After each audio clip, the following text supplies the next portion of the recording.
I have this Makita XLT string trimmer here and ran out of string. So it's also pretty nice, busted up, get a lot of use out of it. So thought I would show you how to clean it up, replace the string, which I've never done before. So you'll learn with me. All right, let's go. You can see there are tabs, one here, one on the other side. That's where the string goes through. You want to pinch both of the tabs as you kind of shimmy it. You can see the tabs are in so that it comes out. And then you want to pull this part out. That's where you load the string. Okay, so I looked online a bunch on YouTube everywhere for a video or tutorial on how to fill this exact string trimmer spool, but I couldn't find it anywhere. Thankfully, I kept the manual, so I have that, and it has really short instructions. I'll show you that up close. So we're just going to go off of that and see how it goes.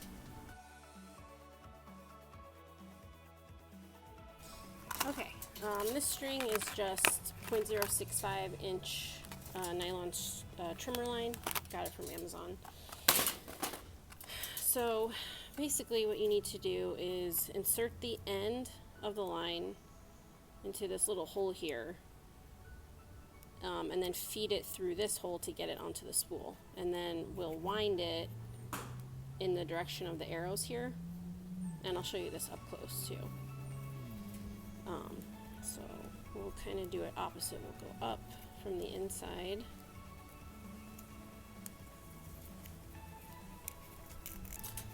and then get it into this ending point. I think as long as you get it in there tight, you should be good. I think needle nose pliers would definitely help. I don't have any. You just want to get that in there so it's secure.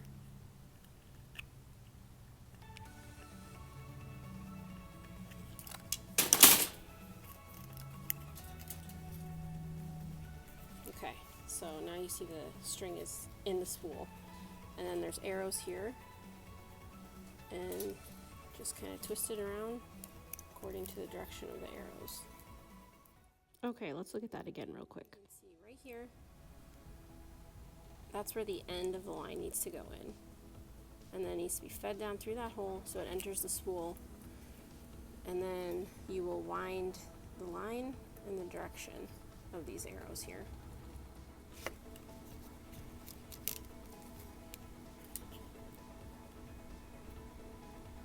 You really will want to use pliers to jam the line into there. Just me at least, inserting it into there, just with my fingers, it didn't kind of get it snug enough.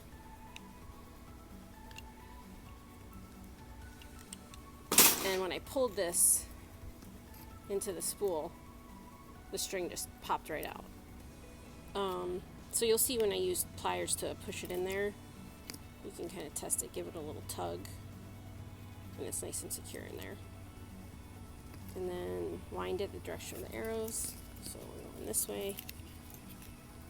And try to be neat about it, otherwise the line will get stuck as it's unspooling when you use it. So try to wrap it nice and neat.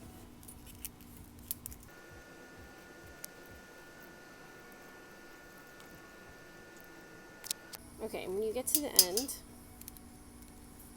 you kind of just want to temporarily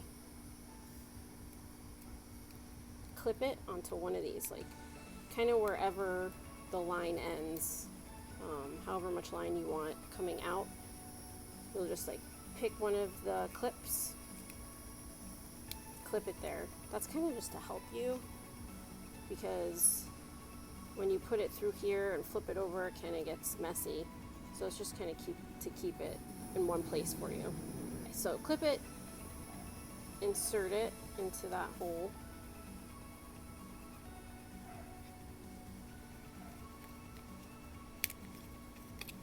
You can unclip it once you get it in there. And so that piece is all back together. And then push the clips in as you insert into the holes here. And then where the string comes out, obviously right here in that indentation.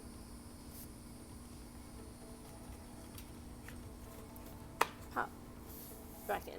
Okay, I just went and cleaned this out just with the hose. Nothing too interesting, but just one thing that might be good to note is right here there's a piece of metal. And that actually, when this is inserted here, I'll show you. If this string ever gets too long, this is kind of like the automatic cutter.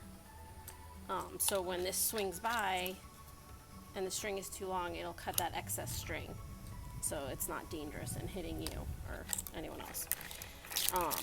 So it might be important to keep this clear of debris and buildup and everything. Okay, so now I'm back in action. I really use this a lot. It's really good at edging, and I also use it for trimming. You can tilt the head. So thanks for watching. Please like, comment, and subscribe, and I'll see you next time.